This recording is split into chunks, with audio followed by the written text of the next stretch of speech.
Bom dia a todos, quem está chegando aí, nossos alunos, os professores, colegas. Hoje a gente vai dar início ao nosso projeto de conclusão do ano de 2020, tá, gente? Então, vou explicar um pouquinho para vocês agora no início como é que vai funcionar esse projeto. E depois seguem os outros professores aí já com a temática de hoje, tá? Deixa eu ver se eu consigo compartilhar aqui a tela.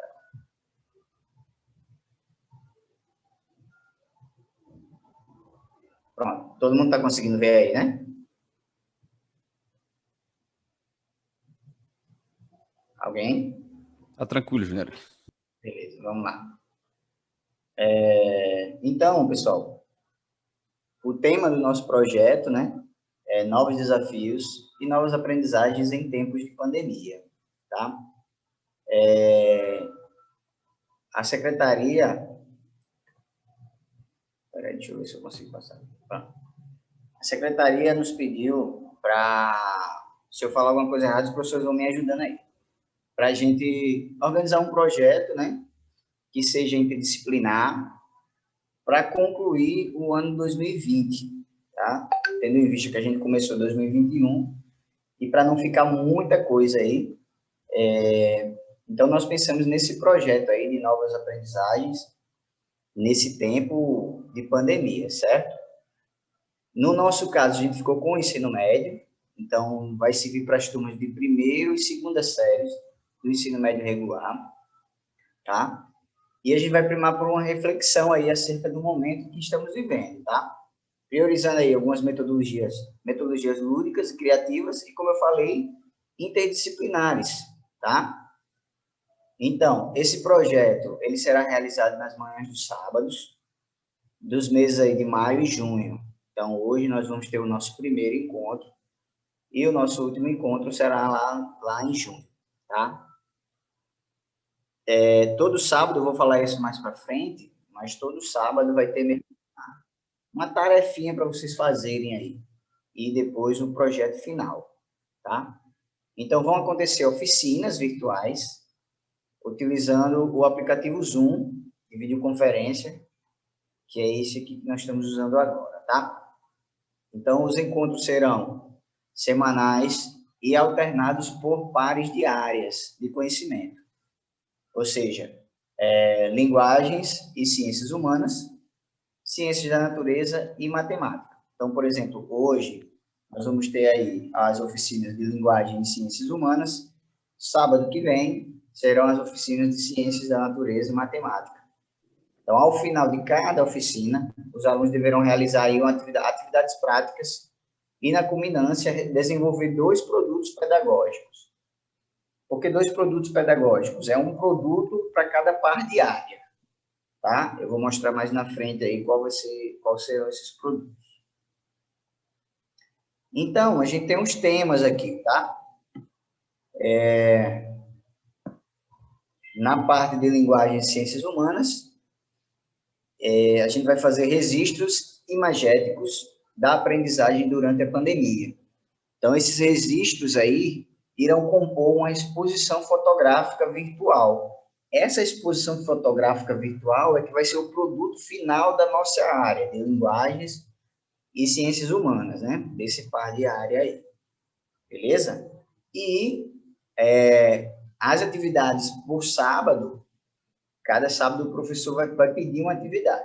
No final, vai ter essa exposição fotográfica virtual aí, que vai ser o nosso produto final, tá? Então, aí nós temos professores envolvidos, o professor Daniel, de História, o professor Erimar, de Geografia, eu, a professora Liliane, de Língua Portuguesa, Lúcia Regina, de Língua Inglesa, Michele, de Sociologia, Patrícia, de Língua Espanhola, e Valéria, de Língua Portuguesa, tá? Já no par de área aí das Ciências da Natureza e Matemática, o tema deles vai ser Fake News, uma abordagem das ciências naturais e da matemática dentro desse tema dos fake news. E os alunos farão exposições visuais sobre experimentos científicos por meio de vídeos e infográficos. Então, esse vai ser o produto final aí das áreas de ciência da natureza e matemática, tá? E aí nós temos os professores envolvidos, a professora Amanda, de física, Cláudio, de matemática, Davi, de matemática, Eric, de biologia e Rubeni, de química, certo? Qualquer dúvida, vocês podem perguntar aí, tá, gente? Então, o cronograma do projeto, né? Começando por hoje, as atividades aí vão sempre acontecer no turno matutino, das 10 às 11h30, tá? Vai ser das 10 às 11, mas a gente coloca aí esses 30 minutinhos a mais, caso algum dia a gente precise estender um pouquinho mais, então a gente vai no máximo até 11h30, certo? Para os alunos do ensino médio da nossa escola, ok? Então aí, hoje, né, nós estamos tendo aqui a apresentação do projeto e a temática, e vamos ter uma introdução à fotografia. Então, como o nosso produto final da área de linguagens e ciências humanas vai ser uma exposição fotográfica, então hoje a gente já vai falar um pouco sobre uma introdução à fotografia, tá? Dia 15 aí, nós vamos ter, já será aqui ó, a área de ciência da natureza e matemática, sábado que vem. Então, vai ter uma apresentação do projeto e da temática. Vai ser falado um pouco sobre o conceito de fake news, perigos e exemplos, desafio, e vai ter um questionário diagnóstico. Aí, no outro sábado, dia 22, como eu falei, vai alternando. Ó. Um sábado é linguagem e ciências humanas, no outro sábado, ciências da natureza e matemática. No outro sábado, a gente vai ter uma devolução e leitura de imagens, que hoje a gente já vai pedir um projeto para vocês, e aí no outro sábado a gente já vai fazer uma leitura aí dessas imagens aí, tá bom? No dia 29, então, área de ciências da natureza aí, matemática, vai trazer a resposta do desafio, então os alunos vão ter que trazer a resposta do desafio que foi feito, mais fake news e tutorial para uso do aplicativo Canvas, tá? Então, vai ser ensinado aí como utilizar o aplicativo Canvas. No dia 5 de junho, nós vamos ter orientações e montagem da exposição, tá? No dia 12 de junho, procurar a notícia e montar experimento para refutá-la. Então, vai ser o trabalho aí da ciência da natureza e matemática. Vai ser uma oficina sobre como procurar a notícia e como montar um experimento para refutar essa notícia, se essas notícias foram fake news, tá?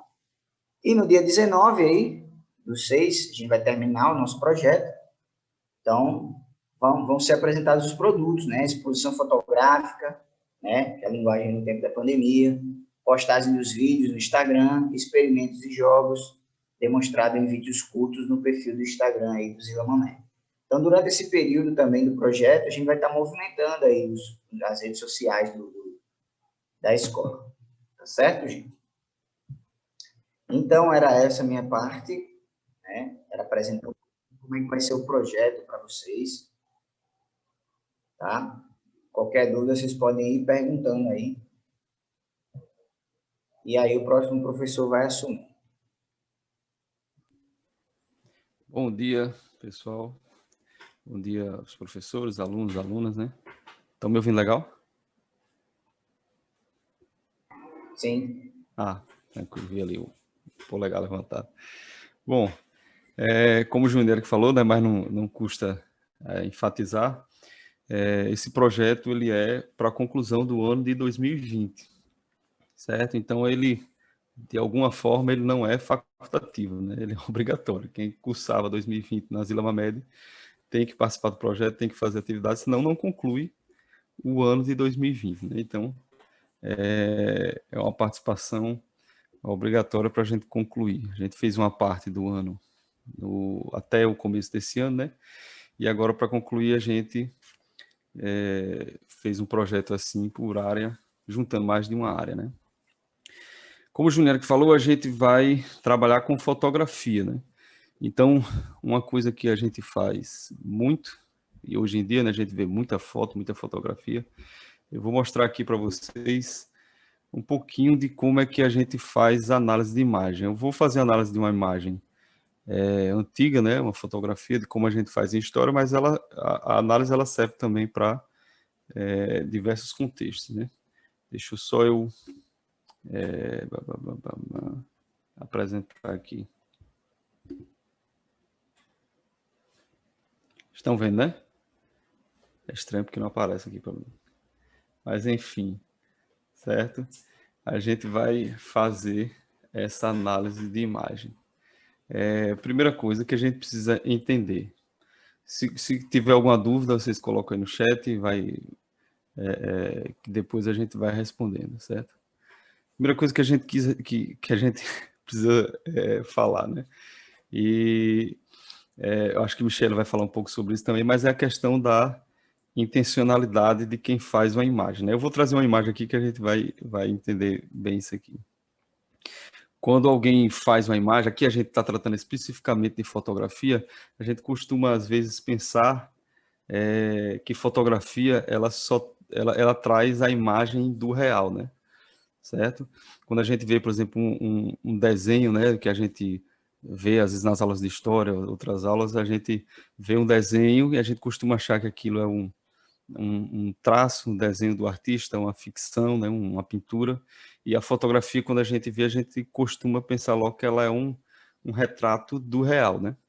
Só que a gente precisa entender também que a fotografia, ela representa um recorte, né? O fotógrafo, ele quis representar alguma coisa, ele quis demonstrar alguma coisa, certo? Então, a primeira coisa que a gente precisa entender é que a fotografia é um recorte. A fotografia é uma imagem que a pessoa que produziu ela, né, ela quer mostrar para a gente alguma coisa, certo? Em geral, para fazer análise de imagens, o que é que a gente precisa?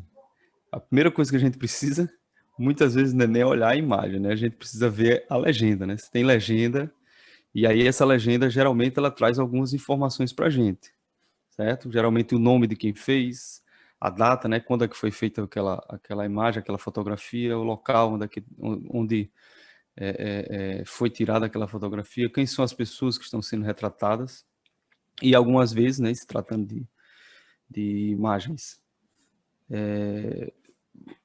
que estão em algum acervo, ela vai trazer a instituição a que ela pertence. Então, a primeira coisa que a gente vê é a legenda, certo? Claro que a gente vai ver a imagem primeiro, mas a título de análise de informação, a gente precisa ver a legenda. É por isso que isso também vai ser falado para vocês, mas vocês vão precisar produzir legendas no trabalho de vocês, certo? A gente poderia até montar um roteiro de como a gente fazer uma análise de imagens. Certo? Primeiro, a gente vê a legenda, quais são as informações que essa legenda nos dá, né? Porque essas informações elas vão ser muito importantes para a gente compreender aquela imagem, certo? E depois a gente faz uma descrição dessa imagem, ou seja, o que é que tem nela. Se a gente está falando que uma fotografia, por exemplo, ela traz a intenção, traz um recorte do fotógrafo, a gente precisa compreender que muitas coisas que estão ali, a depender da fotografia também, muitas coisas que estão ali, ela é feita a partir de uma intenção. Existe uma intenção naquilo que existe ali. Ou também outras informações podem ser relevantes para a gente. Por exemplo, se a foto é preta e branca, se é colorida, isso também pode nos trazer algumas outras informações, certo? Ou seja, a gente descreve tudo. O que é que tem nessa imagem? Quem está sendo representado? A foto é preta e branca, ela é colorida? Quem é que está na imagem, né? O que tem? Quais são os elementos? Ou seja, a gente faz uma descrição minuciosa. Tudo que tem dentro daquela imagem, né? E aí outras coisas que a gente já viu que tem na legenda, que possivelmente poderia ter na legenda ou nas informações que essa fotografia pode trazer, que seria quando foi, certo? Quem produziu, né?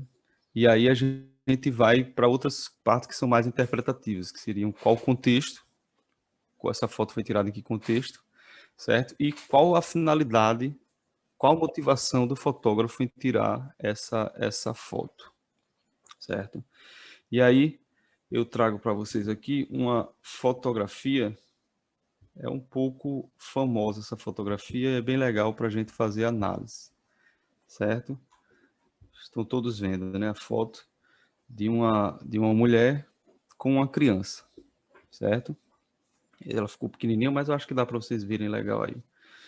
Essa imagem a gente já viu, quem foi meu aluno lá no primeiro ano, a gente já viu essa imagem quando a gente estava falando lá de fontes, tá? A gente fez uma pequena análise, né? Mas então, partindo para uma análise, o que a gente precisa ver? O que foi que eu falei? Primeiro a gente vê a legenda, né?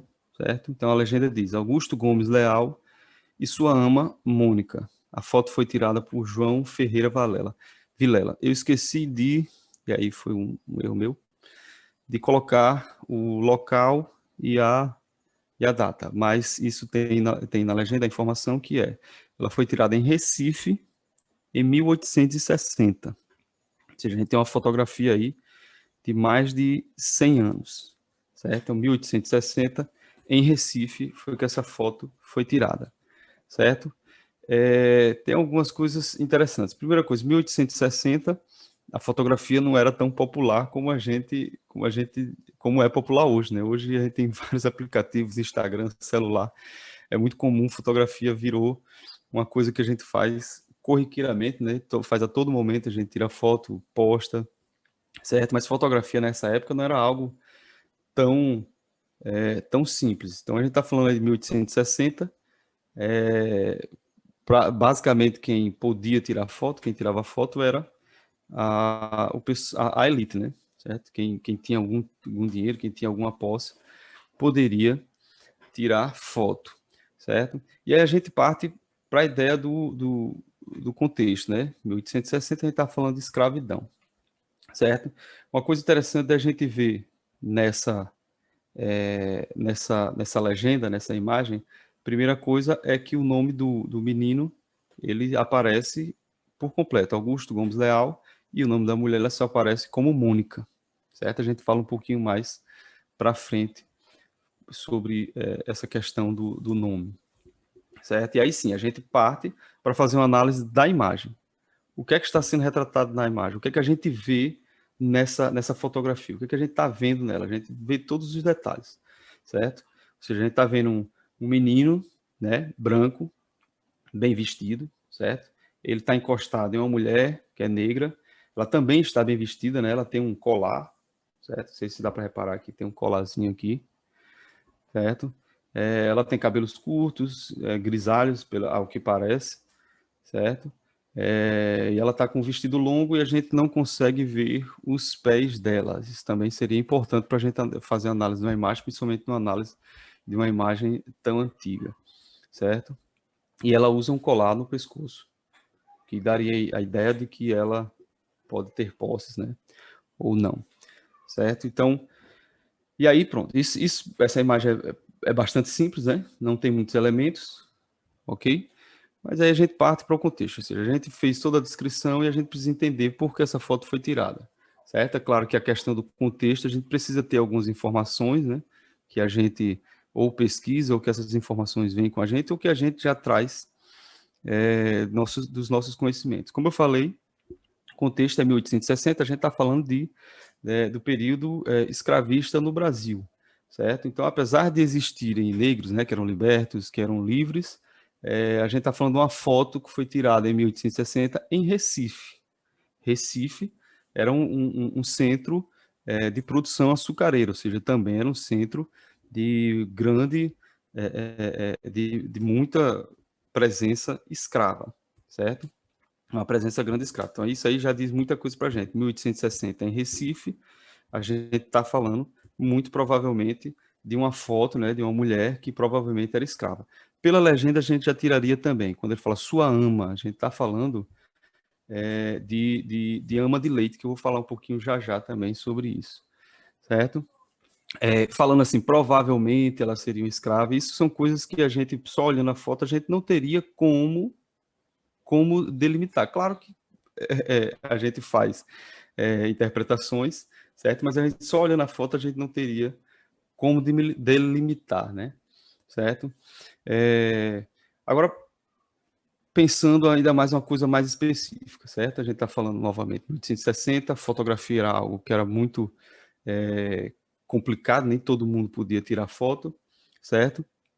E se a gente compreende, a partir de 1870, mais ou menos ali uns 10 anos depois aí dessa foto, esse tipo de foto se popularizou muito. Tirar foto de criança com as amas de leite, certo? E aí a gente tendo essa informação, a gente compreendendo essa informação, a gente poderia aí já delimitar que essa mulher seria uma escrava, uma ama de leite, certo? E aí vem outras informações que surgem a partir disso, certo? A ideia aqui seria mostrar como é que uma fotografia pode nos dar tantas informações, né? Como é que a gente pode ver uma fotografia e tirar tantas informações dela, certo? Seria a ideia básica, certo? Então pronto, a gente já sabe que essa fotografia foi tirada em 1860, certo? Que o nome da mulher não aparece inteiro, e aí a gente já sabe que ela era uma ama de leite, portanto, ela era uma escrava, e aí a gente vem a questão da produção de invisibilidade, ou seja, o nome do senhorzinho, né, do senhor, da criança, ele aparece por completo, mas o nome da mulher, ele não aparece por completo porque ela era uma escrava, certo? E olha, essa é uma imagem como eu falei, que é bastante famosa, e principalmente porque tem o nome dela, porque muitas vezes, muitas fotos dessas, você vai ver o nome da criança, mas não vai ver o nome da ama de leite, certo? O que era a ama de leite, né? Eram as escravas, né? Que eram domésticas em geral, certo? Que amamentavam as crianças, né? Dos senhores e das senhoras, certo? Amamentavam as crianças brancas. Muitas vezes deixavam de amamentar seus próprios filhos para amamentar os filhos dos senhores, certo? E essa ama de leite geralmente criavam laços fortes, né? Com essas crianças, certo? E aí explica também porque o menino está perto dela, mas não só isso, explica porque ele está perto dela, eu falo sobre isso já já, certo? Algumas amas de leite amamentavam mais de uma criança por vez, certo? Agora, por quê? Isso aí já é mais uma informação que vem a partir da foto. Por que amas de leite? Por que as mulheres, as escravas, elas amamentavam as crianças dos senhores? Aí, hoje em dia, por exemplo, existe campanha da amamentação, leite materno, que é bom para as crianças, né?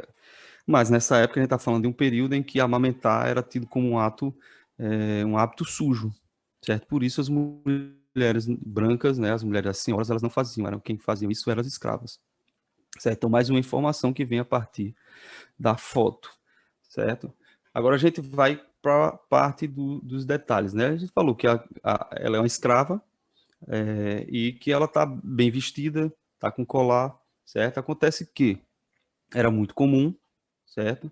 A partir da, da ideia da escravidão, né? De que eu tenho um escravo, eu tenho uma escrava, certo? Principalmente na área urbana, era muito comum vestir os escravos e as escravas, vesti-los bem, certo? Entregar joias, emprestar joias para as escravas andarem na rua, porque isso era tido como sinônimo de poder, era tido como sinônimo de riqueza, ou seja, eu sou tão rico, sou tão poderoso que o meu escravo, a minha escrava, eles andam bem vestidos, eles andam com joias, certo? E para tirar foto, isso não era algo tão simples, né?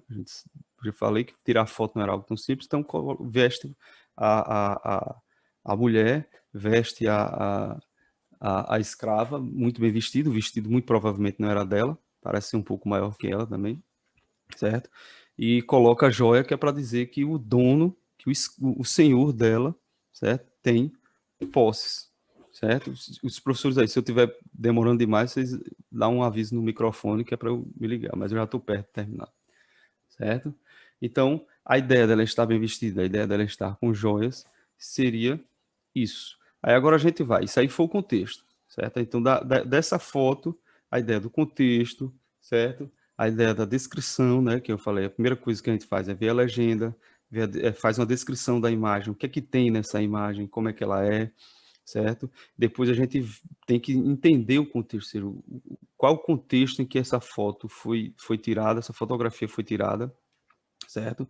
Eu esqueci de dizer que, e aí já é um conhecimento que a gente precisa pesquisar, esse João Ferreira Vilela, ele tinha um estúdio fotográfico, então essa fotografia ela foi tirada dentro de um estúdio, certo? Ok. Então vamos aos dois a partir dos detalhes dos dois, certo? O menino, como a gente está vendo, ele está encostado com a cabeça na ama de leite, certo? E aí a gente falou da questão dele ser muito próximo dela, mas não era somente isso, certo? A partir da análise, a partir de compreender o contexto, a gente também compreender outra coisa. Primeiro, as fotografias, elas demoravam muito para ser tiradas nesse momento, certo? Por isso, fotografar crianças não era algo tão simples, né?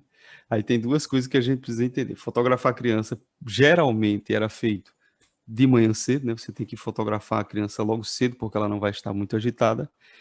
E muitas vezes precisava se tirar foto com a ama de leite, que era a pessoa ali que cuidava da criança, que estava com ela, então tirava-se foto com a ama de leite, certo?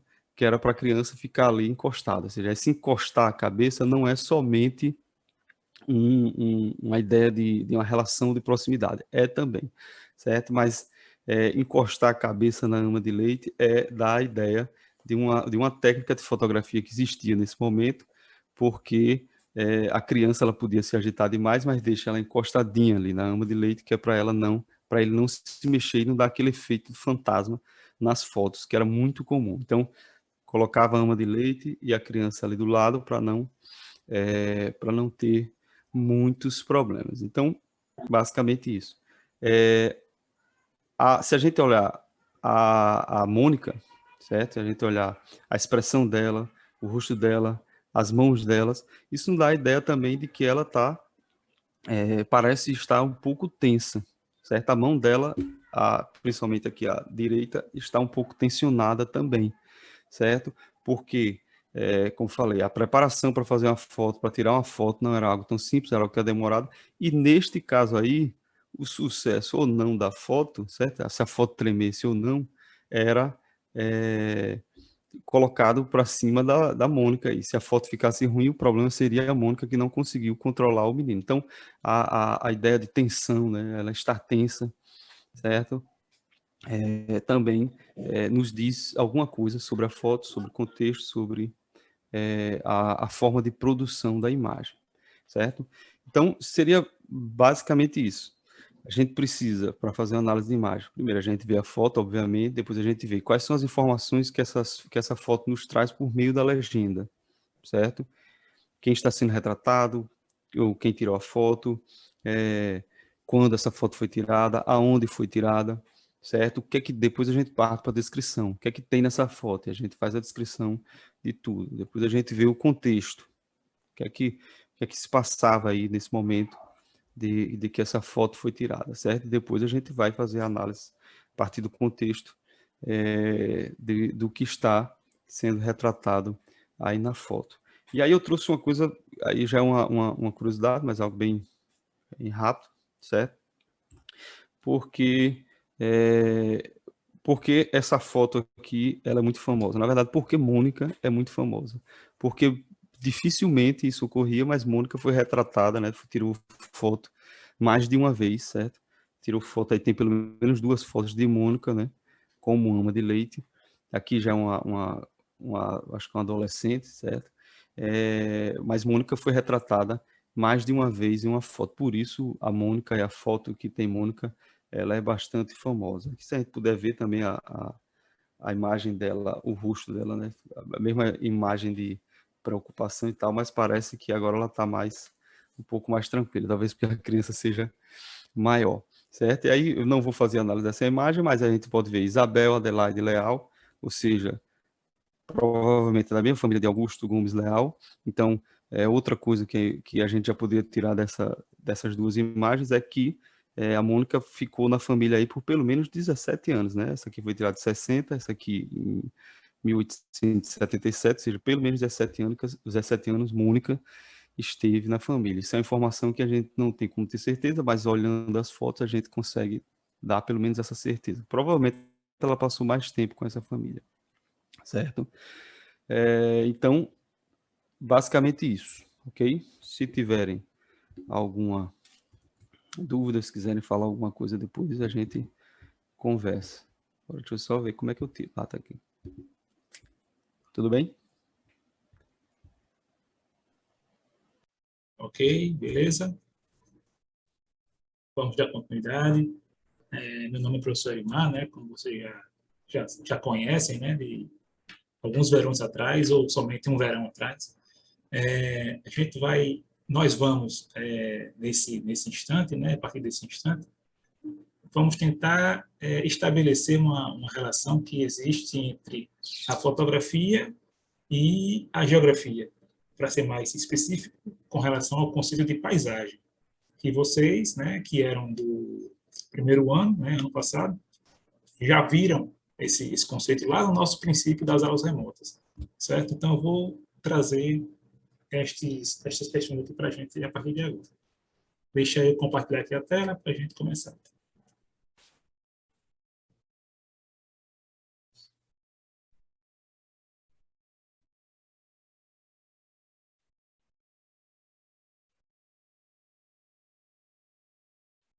Pronto. Antes de dar continuidade, como é que está meu áudio aí? Tá bom? Tá muito baixo? Tem influência de ventos? Ou não? Tudo certo? Tudo certo, professor. Pronto. Então vamos continuar. Deixa eu diminuir aqui o... Pronto, beleza. Bem, então, como eu falei antes, né, a gente vai trabalhar um pouquinho aqui sobre a relação que a geografia tem com a fotografia. Assim como o professor Daniel explicou muito bem, né, a questão de interpretar, né, de analisar imagens fotográficas, a geografia também faz isso, né, e faz, não de agora, mas também de muito tempo atrás, desde quando ela foi praticamente criada. Então, analisar imagens, não só fotografias, mas imagens de mapas, né, era muito comum, assim que ela foi criada, né, a ciência geográfica, né. Então, a gente vai tentar estabelecer aqui essa relação da melhor forma possível. Essa imagem que tem aqui, né, para quem não está familiarizado, é a cidade do Rio de Janeiro, né. Aqui o famoso Pão de Açúcar e aqui a orla aqui do Rio, composta por vários prédios, né. Não foi à toa que eu trouxe essa imagem para vocês, mas mais na frente, depois que a gente vê aqui algumas coisas, eu vou explicar um pouquinho sobre ela, tá bom? Dando continuidade, seguinte, para a gente começar a ver, eu trouxe para a gente recordar um pouquinho do conceito de paisagem. Recordar para quem era do primeiro ano e para quem não era antes, a gente começar a ver a partir de agora. Tá certo? Então, a paisagem é a aparência da realidade geográfica. Aquilo que nossa percepção auditiva, olfativa, tátil e principalmente visual capta. Certo? Tem outro conceito ainda que é mais simples, né, sobre paisagem, que diz mais ou menos o seguinte, que paisagem é tudo aquilo que nossa vista abarca, ou seja, tudo aquilo que a gente consegue enxergar. Né? Como a gente vai se debruçar mais com essa relação de paisagem, fotografia, então vamos focar aqui mais na questão visual mesmo. Né? Então, paisagem, aquilo que nossa visão capta, tudo aquilo que nossa vista consegue enxergar. Beleza. Ela é composta, sim, outra coisa importante. A paisagem, ela sempre ela vai se transformando. Professor, se transformando por quê? Porque ela é composta por elementos naturais, né, e elementos culturais. Os elementos naturais, quais são eles? Vegetação, o clima, o relevo, etc. Né? E elementos culturais são aqueles, né, constituídos por nós seres humanos, né? Como as estradas, os campos de cultivo, as casas, os prédios, as indústrias, e por aí vai. Professor, me dê aí um exemplo, como é que a gente modifica o clima. Isso aí é uma das coisas mais que estão em evidência hoje em dia, né? A mudança climática do nosso planeta, que ele vem se passando a partir da Revolução Industrial, né? A gente fez isso aí em História, vê também em Geografia. Então, como nós, seres humanos, a partir da Revolução Industrial, como a gente intensifica as mudanças climáticas, aumenta essas mudanças, né? As temperaturas a nível mundial só fazem crescer desde então, né? Então, é uma prova de como nós, seres humanos, estamos modificando um dos elementos naturais que existe na paisagem, que é o clima. Como também a gente modifica os elementos que tem a ver com a vegetação, quando a gente desmata, né, alguma área, né, ou para campos de cultivo, ou para pastos, ou para construir estradas, ou para construir uma cidade, né, e como também a gente pode mudar, né, essa paisagem com relação ao relevo, né, quando a gente aplana uma certa elevação que antes era natural, a gente tipo aplanou ela, né, abaixou, né, para que possa também ser realizado algum tipo de construção ali naquele relevo que antes era natural, certo? Continuando aqui embaixo. Então, as paisagens, elas materializam as relações sociais, econômicas e políticas travadas entre os grupos humanos. Então, é como se a paisagem, né, como se ela refletisse para a gente essas relações sociais que acontecem em todos os âmbitos, econômicos, políticos, né, sociais como um todo, entre os grupos humanos, certo? Estou falando muito rápido, qualquer coisa aí, alguém me ajuda aí nas dúvidas, pode ler no chat, eu vou respondendo aqui. Então, mediante esse conceito de paisagem, que eu passei para vocês agora, né, a gente vai ter um outro conceito geográfico que é, no meu entendimento, o mais importante de todos, né, que é o conceito do espaço geográfico. E ele nada mais será do que algo que está dentro da paisagem. Então, o espaço geográfico ele está contido, né, no conceito de paisagem, nos aspectos que regem a paisagem como um todo. Como assim, professor?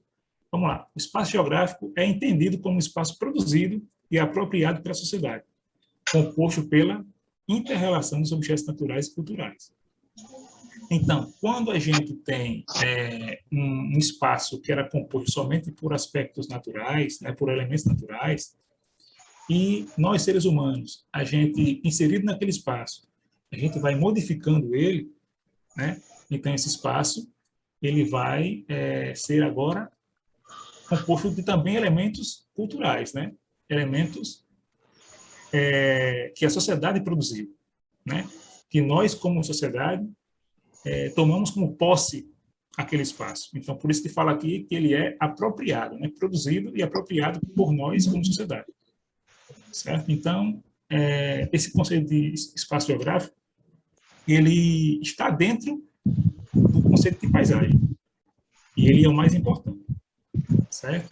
Podemos dizer, então, que o espaço geográfico é formado tanto pela sociedade quanto pela paisagem, permanentemente construída e reconstruída por ela. Então, é algo que também está em constante transformação. Aí tem um exemplo, né, que um geógrafo muito famoso, por sinal, ele é brasileiro, chamado Milton Santos, que ele até já não está mais entre nós, né, que ele até já faleceu, que ele dá dizendo mais ou menos o seguinte, que a paisagem, que se a gente tirasse o ser humano hoje em dia, né, hoje, vamos imaginar hoje, acontecesse um apocalipse zumbi aí e nós, como espécie humana, não existíssemos mais, né, fôssemos dizimados do planeta. A paisagem, ela ia continuar a existir, né, só que ia faltar um aspecto nela fundamental, que era quem? Nós, seres humanos, porque nós modificamos a paisagem ao longo dos anos, desde que estamos inseridos no contexto do planeta Terra. Né? Então, mesmo que a gente deixe de existir, a paisagem continuaria a existir. Só que há uma pequena contradição com relação a esse exemplo dele, que, muito embora seja muito prático, né, muito didático, mas existe uma pequena contradição, que seria o quê? Que as construções que nós deixamos, as modificações que nós fizemos na paisagem, né, elas iriam, à medida que o tempo fosse passando, elas iriam também se degradar, né? Elas iriam se desfazer ao longo do tempo. Né? Então, só ia restar somente os elementos naturais depois de alguns anos, né, que a gente não estivesse mais aqui. Tá certo? Dando continuidade, Esse é o último slide? É pouquinho coisa. Então, fotografia, agora falando um pouquinho da relação, né, de fato, da geografia com a fotografia. A fotografia, cada um pode ter um conceito próprio sobre o que é fotografia. Esse aqui é o meu particular, certo? Fotografias são momentos eternizados e gravados no tempo. Né? Eu entendo dessa forma. Então, esses registros fotográficos possuem elementos naturais e ou culturais da paisagem, expressando as relações entre eles. Né? Aí vai entrar naquela foto lá do começo do slide, né, que vamos tentar aqui interpretar um pouquinho, analisá-la, né, com esse viés aí geográfico. Né? Como eu falei antes, aqui é a cidade do Rio de Janeiro, né, a orla do Rio, e a gente sabe, né, nós sabemos desde história, né, que o Rio de Janeiro foi a capital do Brasil durante muito tempo. Né?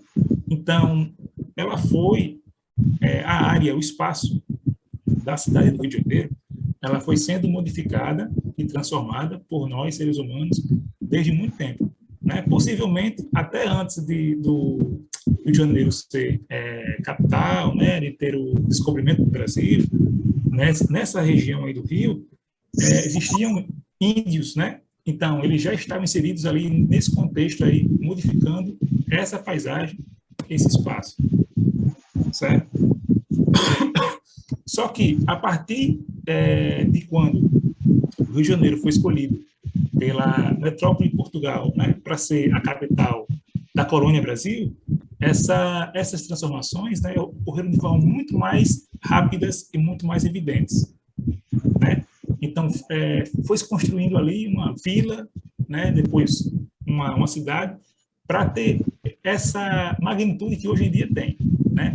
Além, aqui não mostra, né, mas nós sabemos que o Rio, assim como outras grandes cidades do Brasil, ele tem em seu espaço urbano, né, ele tem várias áreas, né, que são ocupadas de forma, digamos assim, irregular, que foram ocupadas ao longo do tempo de forma irregular, que são as chamadas favelas, né, as chamadas comunidades.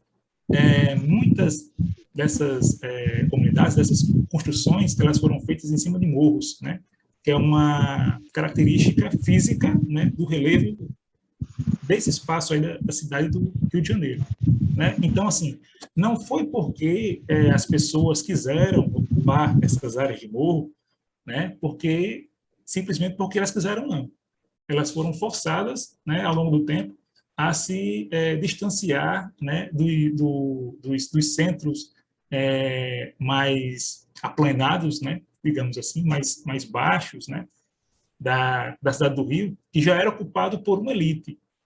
Né? Então, essas pessoas elas foram ocupando aí essas áreas de morro porque foram forçadas a isso. O sistema, né, a sociedade, as questões econômicas levaram essas pessoas a irem ocupando essas áreas aí, desde muito tempo. Isso não é também como é que eu posso dizer, algo recente, não. Né? Desde da época que o Rio de Janeiro foi, foi capital do Brasil, que esse processo aí acontece. Então, faz muito tempo. Então, sempre a gente vê, né, em reportagens, né, sempre quando chove forte lá na cidade do Rio de Janeiro, acontecem muitos deslizamentos de terra, porque as construções, né, elas foram feitas, foram erguidas em morros, e quando chove, né, aquele morro ali, aquele solo, né, ele não tem mais a proteção vegetal que tinha antes, e aí fica mais fácil da água ali infiltrar e a areia fica mais suscetível a deslizamentos. E aí, como tem construções, né, como tem alvenarias ali em cima, ou nem sempre são construções de alvenaria, né, acaba que acontecem esses deslizamentos. Então, eu trouxe para vocês aqui essa imagem, para a gente, né, ter uma visão mais ampla, né, que eu acabei até falando sobre favelas que existem no Rio, mas que essa imagem aqui não mostra. Então, voltando lá para onde a gente estava, para finalizar, para a gente ver que os conteúdos geográficos, aliados à interpretação fotográfica, né, e a outros documentos também, né, a outras fontes, podem revelar o movimento da sociedade, da economia, da política, por meio das transformações urbanas, que são as feições visíveis das imagens, que no caso é a paisagem, sendo possível explicar, a partir delas, o espaço geográfico, que ele não se restringe, como eu falei agora há pouco, né, ao que a gente pode ver. Tem muito mais coisa, muito mais elementos, né, por trás daquela simples imagem que a gente viu agora, como exemplo lá do Rio de Janeiro. Tá certo? E pegando, né, um pouquinho do que o professor Daniel falou, né, então, a geografia também utiliza muito, né, de imagens, de fotos, para analisar, né, todos os seus aspectos, né? Pode ser a geografia física, pode ser a geografia cultural, né, que tem elementos das sociedades, né? Não importa. O que importa é que também a gente pode pegar essas imagens, essas fotografias, para, aliados com os conteúdos geográficos, analisar muito bem o contexto, né, que existe ali naquele espaço, naquela área, e aí vai, tá certo? Tem alguma dúvida? Deixa eu tirar aqui o compartilhamento. Eu não sei como é que tira. Achei. Belezinha? Joia? Amém. Muito bem, então vocês devem estar percebendo que a nossa proposta dentro desse projeto e dentro dos exercícios que nós proporemos para vocês, é muito mais próximo da proposta que nós estamos trabalhando agora, né, por área de conhecimento, do que aquilo que a gente fez no ano passado. Então, vocês devem estar percebendo que o produto final, os exercícios e o produto final que vocês vão construir em ciências humanas, como já explicou o professor Junieri no início, são registros, né? São fotografias. Na verdade, uma fotografia, que vai ser o produto final, onde vocês vão refletir sobre esse momento histórico, social, tão importante que a gente está vivendo e que mudou completamente o nosso cotidiano, a nossa forma de aprendizado, a nossa relação com as outras pessoas, né? A nossa relação com os meios de comunicação e as tecnologias de informação, que é esse momento de pandemia que a gente está vivendo. Como disse o professor Daniel quando fez a análise de imagem, pode ser que no futuro, né, outras possíveis gerações estejam analisando os registros que vocês farão desse momento e vendo como foi essa situação que nós vivemos. Então, a gente pode gerar aqui futuros produtos, futuras fontes, para que as próximas gerações tenham noção do que a gente viveu nesses dias. Então, eu vou mostrar para vocês agora, depois que o professor Daniel já explicou como as imagens são, na verdade, fontes científicas, fontes históricas, para a gente analisar determinado contexto, e depois que o professor Erimar já explicou muito bem como a geografia e o conceito de paisagem e espaço está dentro da fotografia, a gente vai ver um pouco agora algumas técnicas básicas de como fazer fotografia digital, tá? E eu não vou ensinar nada novo para vocês, porque eu tenho certeza que hoje a fotografia ela está muito mais democrática, né? Todo mundo tem acesso a um celular, a uma câmera fotográfica, e vocês fazem registros fotográficos cotidianos, né? Vocês põem aí no Instagram de vocês, no Facebook de vocês, no status do WhatsApp, vários registros fotográficos. Só que a gente vai ver agora como tornar esses registros menos problemáticos, né? No sentido de entender o que está por trás, entender a paisagem que você quer registrar e conseguir estabelecer algumas relações com técnicas fotográficas básicas, certo? Se eu estiver falando muito rápido, me avisa. Vamos aqui para o compartilhamento da tela. Estão vendo aí, gente? Sim. Sim?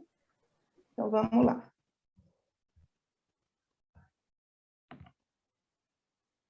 Então, a gente vai falar um pouco sobre os elementos básicos da fotografia, e antes da gente falar desses elementos, a gente precisa entender também o contexto, né? O contexto é sempre importante para a gente compreender qualquer recurso que a gente estiver estudando. Então, a fotografia, ela surge lá no século XIX, então veja que a fotografia que o professor Daniel mostrou, ela é muito do início, né, do desenvolvimento dessa arte. Então, ela era, ainda naquela época, extremamente restrita, muito diferente da relação que nós possuímos hoje, né, com esses registros, e ela nasce em função do desenvolvimento de alguns experimentos de dois irmãos franceses. E por que eu estou falando experimentos? Porque no início, no desenvolvimento dessas técnicas de registros fotográficos, né, que envolvem aí especialmente a exposição luminosa, ela estava diretamente relacionada com duas áreas científicas que vocês sabem muito bem, já estudam ela em todo o ensino médio, que vocês verão semana que vem com ciências da natureza, que é a física e a química. Então, os primeiros registros fotográficos, que eram registros analógicos e não digitais, como a gente está acostumado, eles envolviam especialmente questões da óptica, da física e questões da química, né? De como registrar aquela imagem em soluções de prata, que era uma técnica muito utilizada no início das fotografias. Vocês estão vendo aí na parte de baixo a primeira fotografia registrada na história, né? Ela está bem turva, então ela está bem diferente das fotografias que nós registramos hoje, em alta resolução. E essa fotografia, esse registro, demorou 8 horas para ser fixado aí nessa placa dentro da solução de prata. Então, vocês vejam como esse contexto ele se modificou para o que nós hoje conhecemos como sendo a fotografia. Aquela imagem que o professor Daniel mostrou, ela costumava demorar entre 25 e 30 minutos para ser fixada nas placas, né, onde vai registrar a imagem. Então, você veja como era difícil. Por isso que as pessoas precisavam ficar paradinhas ali para evitar o efeito fantasma que o professor falou, que era muito mais comum naquela época devido à demora da exposição e da gravação dessa fotografia. Aqui a gente tem rapidamente uma cronologia aí dos primeiros registros, né, desse primeiro caminho histórico da fotografia e da fotografia digital. A gente tem aí a primeira fotografia colorida, que surge em 1861, né? A primeira Kodak, né? A primeira câmera Kodak, que foi inventada em 1888, a câmera de 35 milímetros, eu duvido que vocês saibam o que é isso, né? Vocês são muito jovens. Câmera de 35 milímetros era aquela câmera antiga que utilizava filme, né? Que a gente precisava revelar. Hoje muitos de vocês nem sabem o que é isso. A gente não passa mais por esse processo. O negativo colorido, que foi inventado em 42, a Polaroid, que é tão importante aí, e que existe até os dias de hoje, muito utilizada pelos blogueirinhos, né? Em 1947, a primeira câmera digital, que agora sim está mais próximo do que a gente conhece, do que a gente utiliza para fazer os nossos registros no cotidiano, foi inventada em 1981, né? Nem nós, professores, muitos de nós, nem eu, tínhamos nascido ainda. Então, vocês imaginam como a história da fotografia aí já passou por vários momentos distintos das sociedades, né, do nosso período histórico, até chegar no que a gente se relaciona hoje. Então, eu vou falar um pouco para vocês, depois desse breve contexto histórico, de algumas técnicas básicas da fotografia para ajudar vocês a fazer registros mais inteligíveis, porque, como o professor Daniel falou muito bem, a fotografia ela é um registro, mas ela não é um registro do real. É muito importante que vocês entendam que compor uma foto, você está montando uma cena. Então, essa cena que você está montando não é a realidade, né? A fotografia, ela é a arte que deu base para o desenvolvimento de outra linguagem artística muito importante para a gente também, que é o cinema. Então, muito do que a gente vai ver aqui de composição, enquadramento, ângulos, tem planos, tem a ver também com aquilo que é utilizado dentro do cinema. Então, quem gosta de cinema vai ver aí muitas similaridades entre as técnicas fotográficas e as técnicas cinematográficas. Eu gostaria de dizer para vocês que para fazer uma boa foto, e aqui eu estou falando do registro fotográfico, tá? Eu não estou falando da questão da edição pós-registro. A gente está falando de como você fazer uma boa foto, que tem algumas técnicas específicas. Mas a primeira coisa é conhecer o seu equipamento. Normalmente, hoje, nós utilizamos o celular para fazer esses registros, e muita gente não sabe os recursos que tem no seu celular. Quando a gente tem uma câmera fotográfica, né, poucas pessoas se dedicam a ler o manual antes de começar a sair, fazendo vários registros pela casa, né? Então, eu sei que a vontade da gente registrar é muito grande, mas primeiro a gente precisa entender que tipo de recursos esse equipamento pode fornecer para você. Então, a primeira coisa é, busca lá um tutorial, porque normalmente hoje os celulares não vêm mais com o manual tão detalhado, né? Baixa o manual do seu celular na internet, dá uma lida sobre que recursos a sua câmera tem, qual é a resolução da sua câmera, que tipo de elementos ele já traz no software da câmera que vai te ajudar a compor fotos melhores.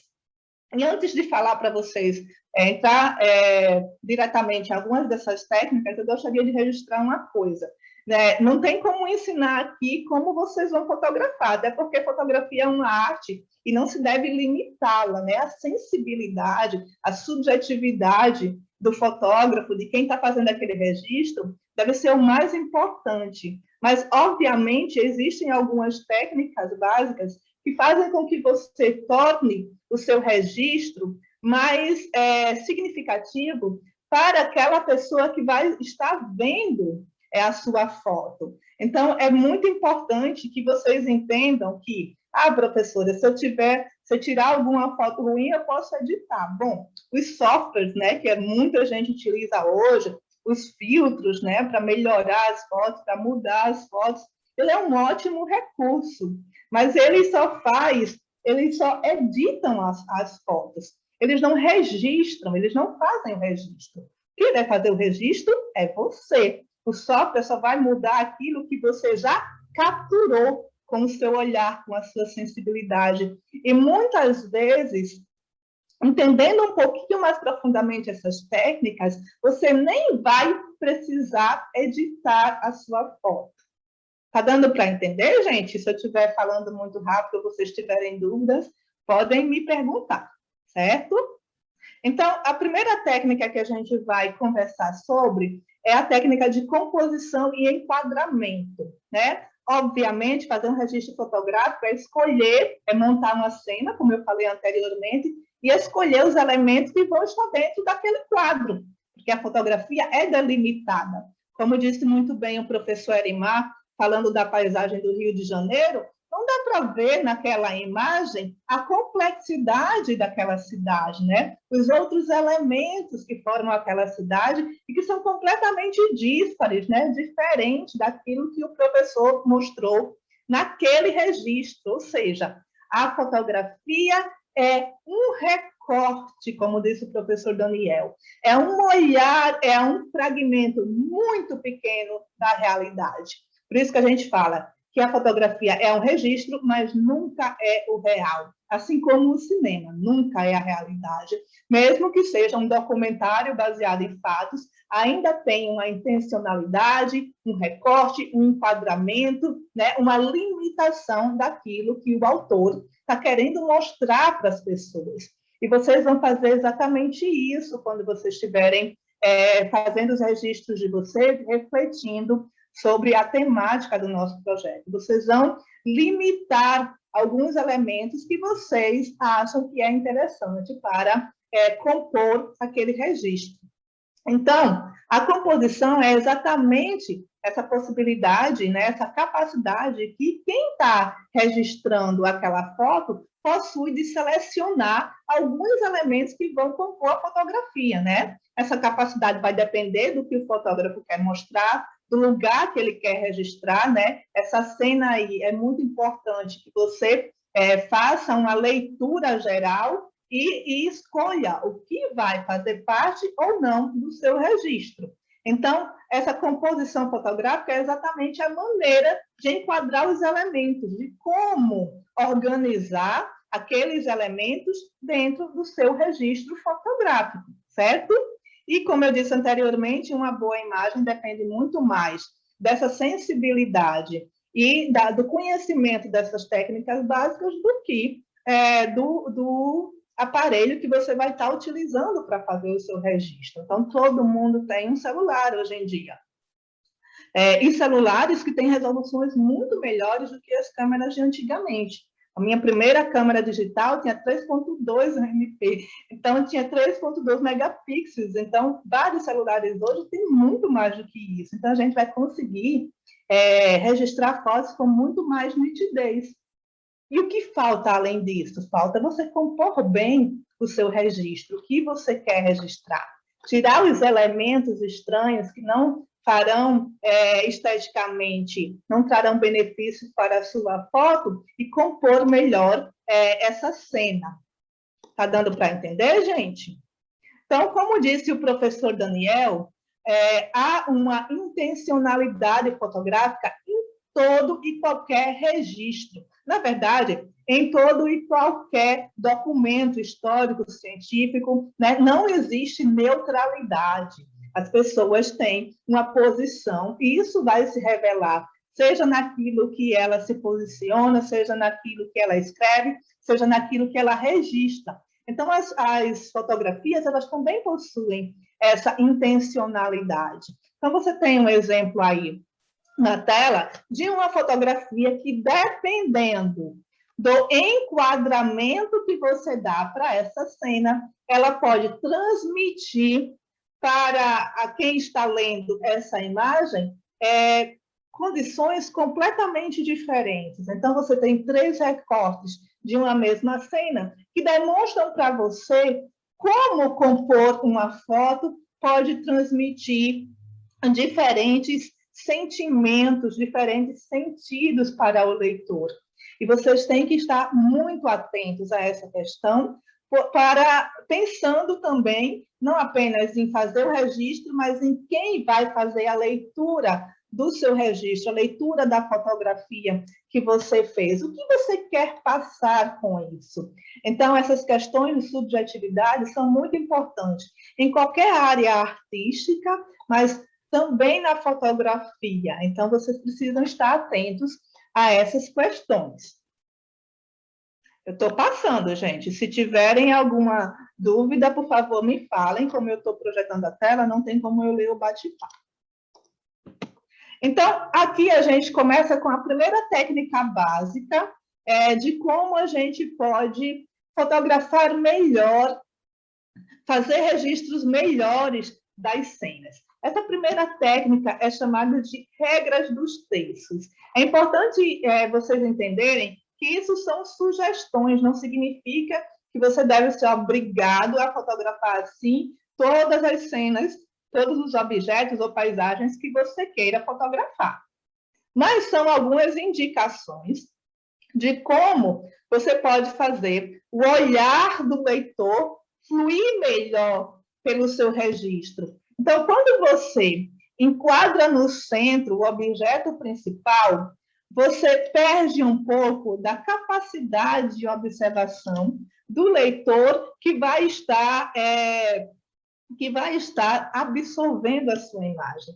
Então, a regra do terço, ela serve exatamente para a gente entender como funciona o olhar humano, né? Captar melhor a atenção do olhar humano e compor mais harmonicamente uma cena fotográfica. Então, vocês estão vendo aí na imagem como você deve fazer para enquadrar os seus registros dentro da regra do terço e tornar a sua foto mais equilibrada, certo? A primeira coisa que eu não vou dizer que é um erro, mas é uma atitude muito comum de quem está fazendo os primeiros registros fotográficos, que é colocar o objeto principal no centro.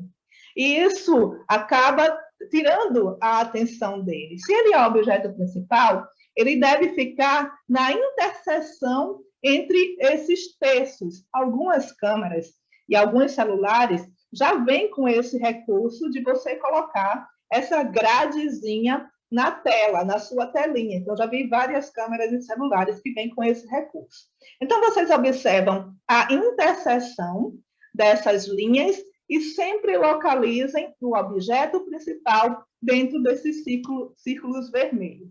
O que isso vai fazer? Isso vai fazer com que o destaque ao objeto principal não se perca, porque ele não vai estar no centro, né, com uma moldura muito grande de elementos secundários que não são tão importantes quanto o objeto principal para o seu registro fotográfico, e vai dar uma fluidez. Então, quando você localiza o objeto dentro desses círculos que a gente chama de terços, né, você está dando um protagonismo para o elemento principal da sua foto e compondo toda a paisagem e o elemento principal vai estar inserido.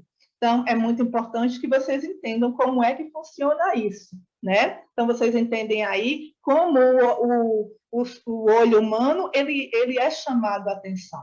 Então, quando você localiza nas regras do terço, dá muito mais visibilidade para o seu objeto principal. Tudo bem, gente? Vou passando, viu? Então, a regra do terço foi a primeira regrinha básica de como você compor um registro fotográfico. E agora a gente vai ver um pouco sobre ângulos e perspectivas. Então, existem três ângulos principais para você enquadrar o seu registro fotográfico. Quando você registra o objeto, né, a sua cena, no mesmo nível que você está, quando você registra a cena de cima para baixo, né, que é o plano picado, e quando você registra de baixo para cima, que é o plano contrapicado. São a mesma nomenclatura utilizada no cinema, né, quando vocês veem algum documentário sobre cinema, certamente vocês já ouviram falar em plongé, contra-plongé, que são os planos aí, plano picado e contrapicado, que é como você pode registrar os seus objetos. Quando você registra do primeiro plano, normalmente você está dando aí, do mesmo nível, aliás, você está dando uma oportunidade do plano de fundo se mostrar também. Quando você registra de cima para baixo, a intencionalidade, a subjetividade, mostrar como aquele objeto principal ele está em um patamar de inferioridade, e quando você registra de baixo para cima, você demonstra aí o protagonismo do objeto principal. O poder, a autoridade, isso é muito usado para registrar, né, vilões, né, de baixo para cima, mostrando como ele está no centro e na dominação daquela cena. Então, você tem aí os ângulos, né, que revelam, sim, uma intencionalidade. Então, nada na fotografia, nada nos registros, ele é por si. Tem sempre algo por trás que a gente precisa entender para fazer melhor os nossos registros, ou seja, há sempre uma intencionalidade nas nossas fotos que a gente precisa fazer uso dessas técnicas para transmitir de forma mais direta o que a gente queria passar, o que a gente estava pensando, sentindo, quando a gente fez aquele registro para o nosso leitor. Então, vamos ver aqui alguns exemplos de imagens, de fotografias, que foram registradas nos vários tipos de ângulo possíveis, certo? Então, a gente tem aqui, na primeira imagem, a gente tem a foto de cima. Você tem uma modelo que foi fotografada no mesmo nível, né? Está no mesmo nível do fotógrafo. Uma imagem embaixo que foi fotografada de cima para baixo, ou seja, estão percebendo como essas fotos já estão aliando a regra dos terços e os ângulos fotográficos? Então, perceba que nada está no centro. Nada está no centro. todos os objetos principais, no caso da primeira imagem, que é o rosto da modelo, no caso da segunda imagem, que é o corpo da menina que está sendo fotografada, não está no centro da imagem. Por quê? Porque eu preciso compor essa cena. Então, eu preciso dialogar com os elementos que estão ao redor do meu objeto central, que eu quero dar uma visibilidade maior para ele. Então, de cima para baixo, a gente tem aqui a imagem de baixo e de baixo para cima, a gente tem aqui a imagem desse animal, né? Não sei se é uma vaca, suponho que seja uma vaca. Então, vocês estão vendo aí exemplos de como fazer registros dentro dessas técnicas dos ângulos e já viram como você pode aliar a técnica de ângulo com a regra dos terços. Estou passando.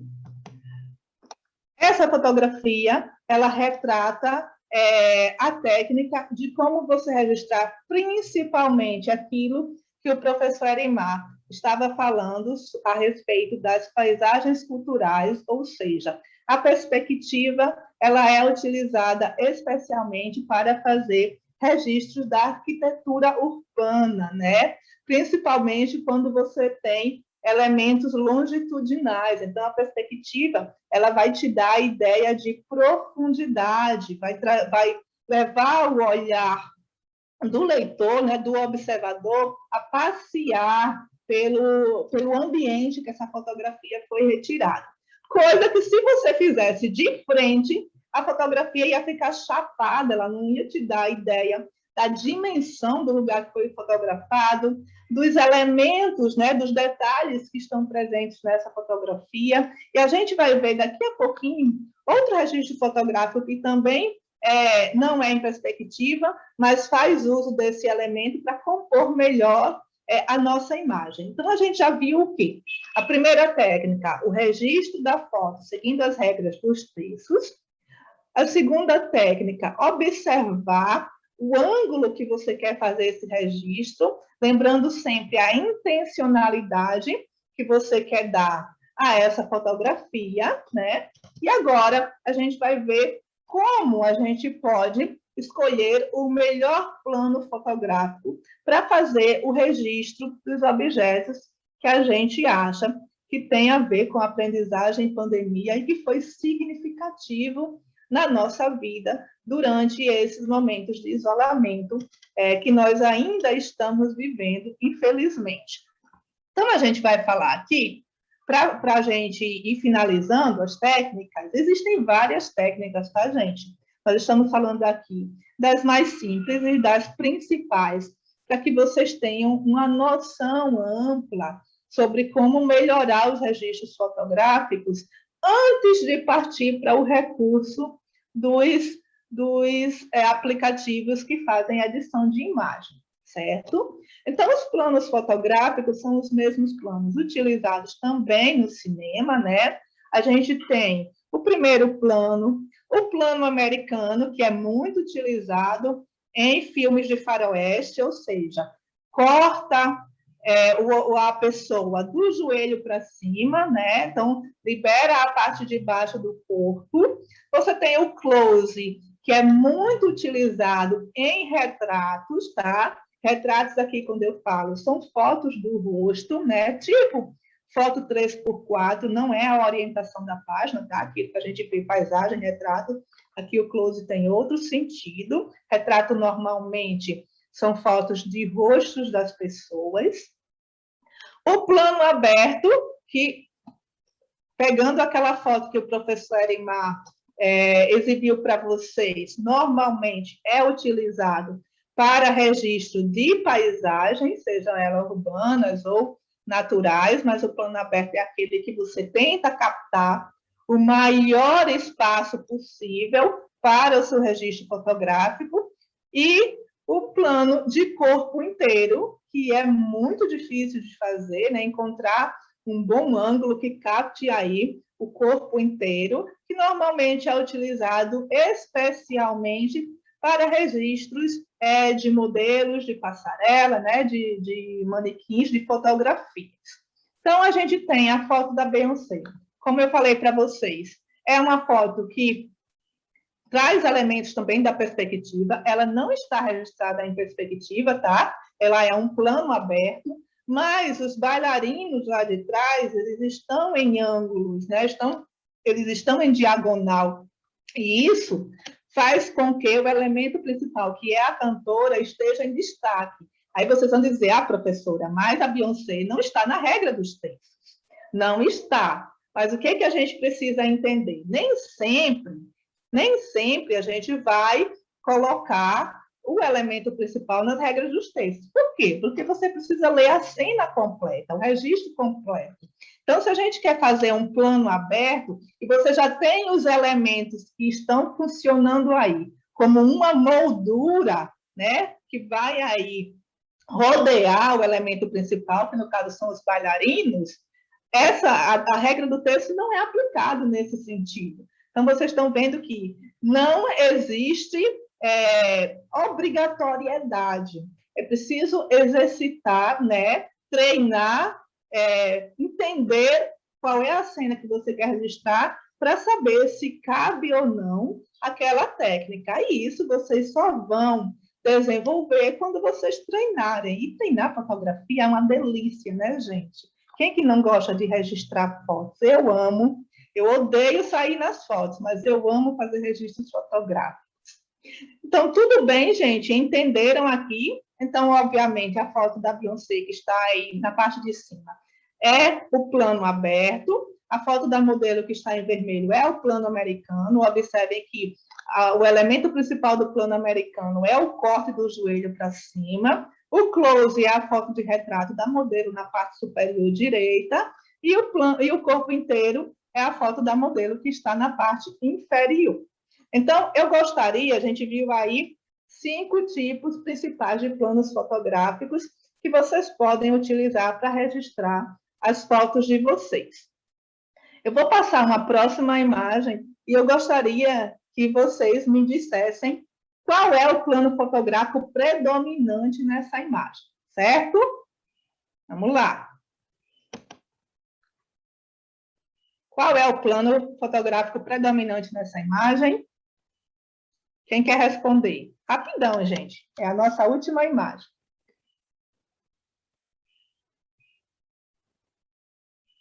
Estão tímidos. Pessoas tímidas.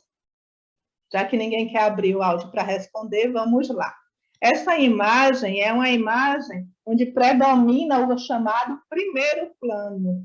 Olha que imagem fácil de fazer. Essa imagem foi registrada com uma câmera, não foi com o celular, mas ela é uma câmera muito básica e é uma técnica muito legal quando você precisa, por exemplo, eliminar objetos do fundo que não são interessantes para a sua foto, mas você não consegue tirá-los de lá, certo? Então, como você vai fazer? Você vai aproximar o seu celular do objeto que você quer registrar e ajustar o foco para ele. Vários celulares hoje já vêm com o foco na tela, certo?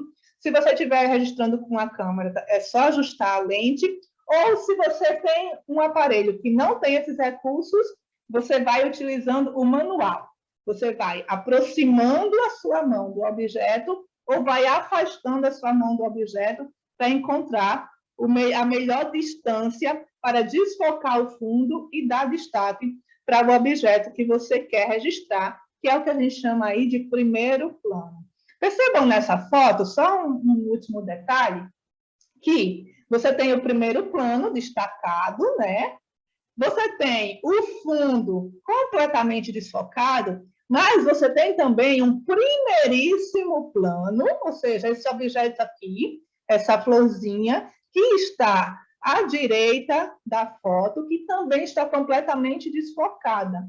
Então, tudo que está em primeiríssimo plano, ou seja, muito próximo da tua lente, vai ser desfocado, e quando você conseguir um foco centralizado no objeto que você quer destacar, o fundo também vai ser desfocado. Como que vocês podem treinar isso em casa? Vocês podem colocar 2 objetos, um na sequência do outro, um na frente, um atrás, e ir treinando, desfocar o primeiro e focar no segundo, desfocar o segundo, focar no primeiro. Se você não tem um equipamento que traga esses recursos no próprio software, você pode fazer isso só se aproximando e distanciando a sua câmera, o seu celular, desse objeto. Espero que esteja dando para entender, porque vocês não estão interagindo comigo e eu gosto quando interagem.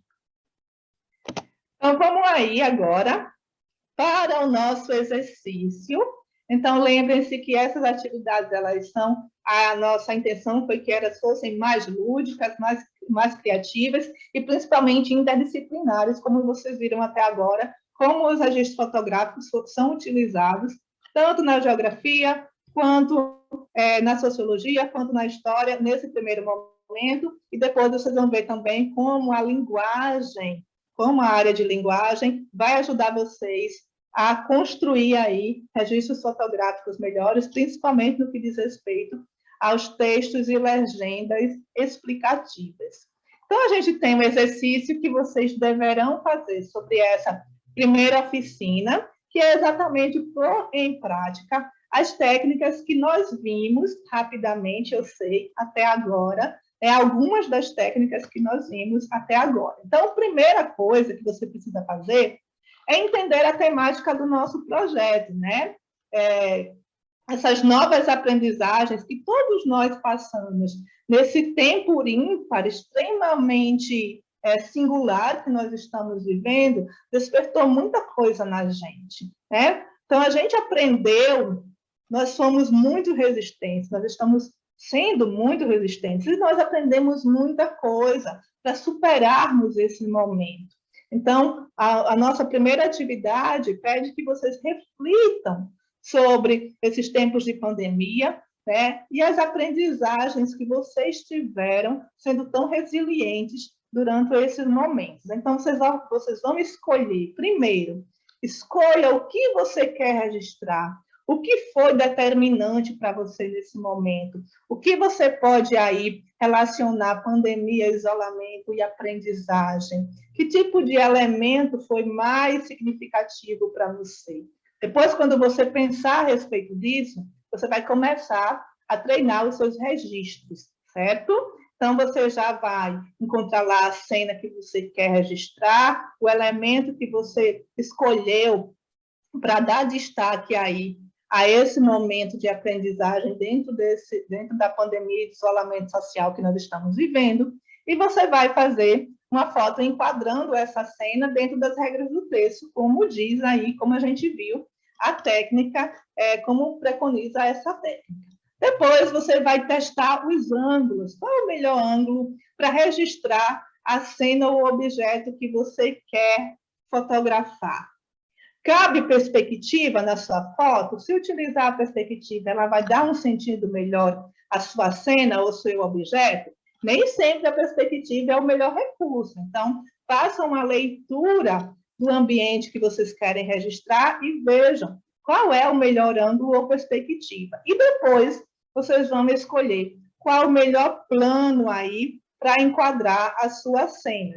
Se é no mesmo plano, se é um ângulo contrapicado, se é um plano picado, se é um plano americano, se é um plano aberto, né? Se você quer registrar vários elementos dentro da sua cena.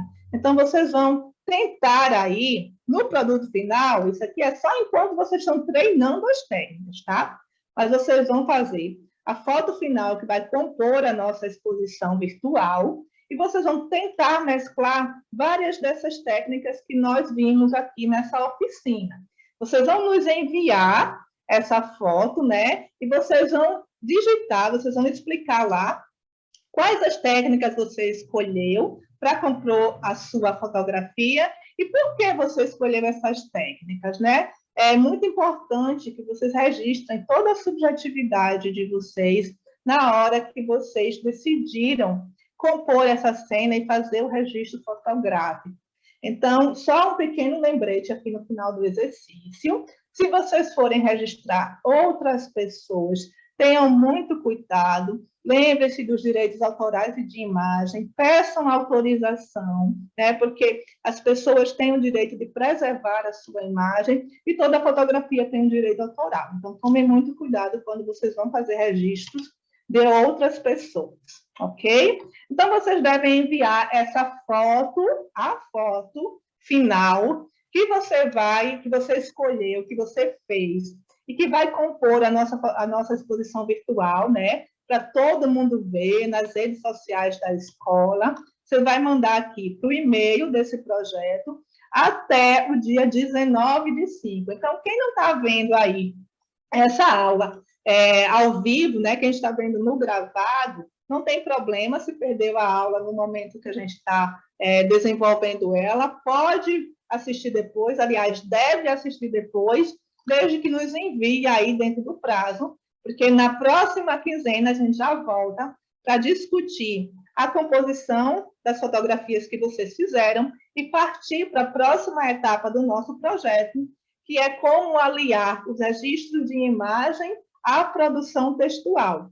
E como disse o professor Daniel, para você compreender uma imagem, a legenda é fundamental. É muita coisa que o observador, o leitor dessa imagem, vai entender do seu registro, está na legenda. Muito bem.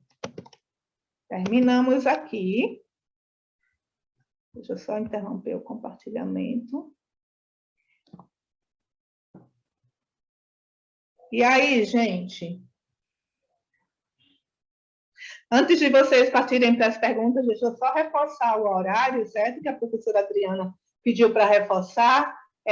Muita gente entrou atrasado hoje, então sejam pontuais nos próximos sábados, tá? De 10 até 11h30. Eu já passei de 11h30, desculpa aí.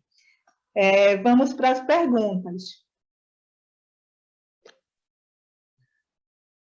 Tem perguntas, professores, no chat?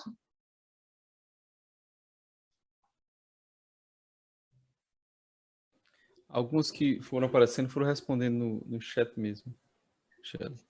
Eu, pelo menos, não vi nenhum. Se alguém viu outros. Beleza. Tem uma com dúvida de qual e-mail para enviar, Michele. Se puder colocar de novo o e-mail aí. Ah, sim. Posso sim.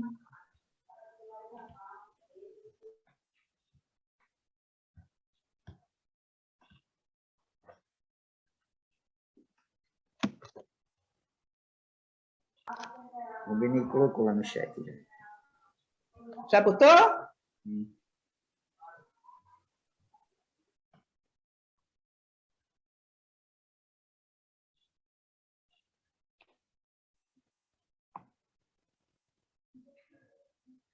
Aqui está dando um probleminha para projetar, não sei o que está acontecendo. Mas, por favor, quem botou no chat aí, compartilhe novamente, tá? É zilamamed.projetos2020@gmail.com. zilamamed.projetos2020@gmail.com. Acho que está dando para ver aí. Está aparecendo agora. Vamos, pessoal, tirar um print, né, pelo menos. Tira um print aí, gente. Eu não vou botar em tela cheia porque não tá, meu computador não está indo aqui. Eu tirei uma foto, eu estou botando no grupo agora. Tudo bem? Posso interromper aqui? Vocês já viram, né? Muito bem. Alguma dúvida a mais? Acharam difíceis as técnicas? Espero que vocês gostem de fazer fotografia.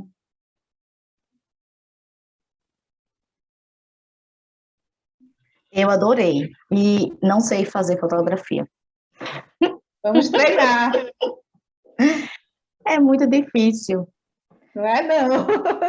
Lembrem-se, gente, que a ideia é que vocês usem o próprio ambiente, tá? Não se exponham, não saiam de casa para fazer os registros, tá? Então, façam no próprio ambiente que vocês estão isolados, tomem todos os cuidados, por favor.